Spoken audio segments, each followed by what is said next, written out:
Hi, I'm Pamela Dykehouse, the senior pastor at First United Methodist Church in Corpus Christi. And I wanted to share with you about our Garden of Grace community garden. It's a project that myself and some of the lay leaders of the congregation began dreaming about maybe a year and a half ago. And it's been amazing to see it come to fruition just in the last few months. It really, in the end, came together quite quickly after a lot of prayer and thought went into it over many months. As David Ness reminded me, we had some conversation a while back about how, according to the Christian scriptures and the Hebrew scriptures, life began in a garden. And actually, there's a concluding story at the end of the Christian scriptures in Revelation that takes life back to a beautiful garden. And so there is this theme throughout the scriptures about life coming from the earth and about all of the goodness of God's creation. So it makes a lot of sense to me theologically as a believer that churches would have a connection with gardening and with really being hands-on involved in God's creation. So in the story of creation in Genesis, when God creates on the sixth day, God entrusts creation to the stewardship or the care of humankind. So God has made man and woman, and God says that they are to tend to and to care for the earth, for all of the plants and living things that God has made. And so it really is part of good Christian theology that we understand our responsibility to care for all of creation. And I think that so many of us in our typical urban daily lives are disconnected from that, not necessarily by any choice of ours or doing of our own, but just by the way, the patterns of urban living. And so I really believe that it helps us to understand who God is and the responsibility for the earth that God has given to us when we have that connection. So whether it's, having potted plants in your house and changing out that soil and giving them, plant food periodically, or whether it is getting out, to go for walks at the beach or on a nature trail somewhere, or whether it's coming to a church community garden and getting your hands in the dirt and seeing what can grow up from it. I grew up on the land. I grew up out in the country.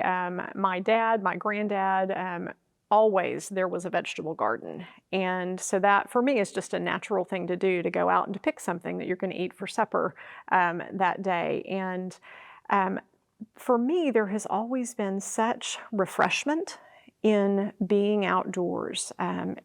When you live your life in a house, when you do your job in a school or an office all day long, you don't even know if the sun is shining or not. And so I think when people get out in the garden, when the gardeners who've started here in our Garden of Grace get out there, their spirits are lifted. There is a sense of renewal of life for us. Just by being outdoors and the fresh air and just everything that comes with the life in a garden. So Christians are resurrection people, right? Our key story is about the incarnation, the enfleshment of God in the person of Jesus Christ, and about him living a full life, offering abundant life to others, and about his death and his resurrection being life-giving for us. And we can certainly see all of that in the life cycles that we see in gardening. I know that there's an intention to have composting start in our Garden of Grace, and I think that'll be another key piece in helping us to see the fullness of that. That even after, maybe a gardening fail, right? Maybe things don't work out in your garden, and maybe you've got, the remains of that, but that even that, when it is turned back into the earth, can be life-giving again. And that's the beauty and the fullness of how God has created all things. As our leadership here at First United Methodist Church started figuring out what it might look like for us to have a garden, one of the things that we were very clear about is the need for the project, the ministry, to be sustainable. And to be honest, we've seen church gardens fail.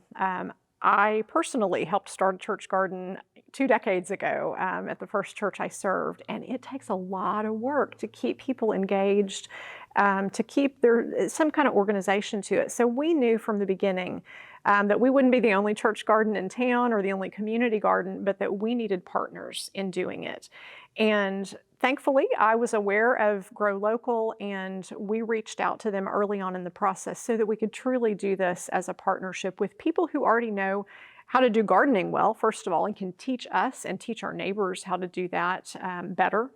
But also to do it in a way that was pulling in others who we might not already know at First United Methodist Church. So we are really looking for a multitude of partnerships, not only with Grow Local, but how can we engage this ministry with maybe other nonprofits and neighbors who are searching for something, and maybe they didn't know it was gardening, but it might be an outlet for some other nonprofits as well with their clients.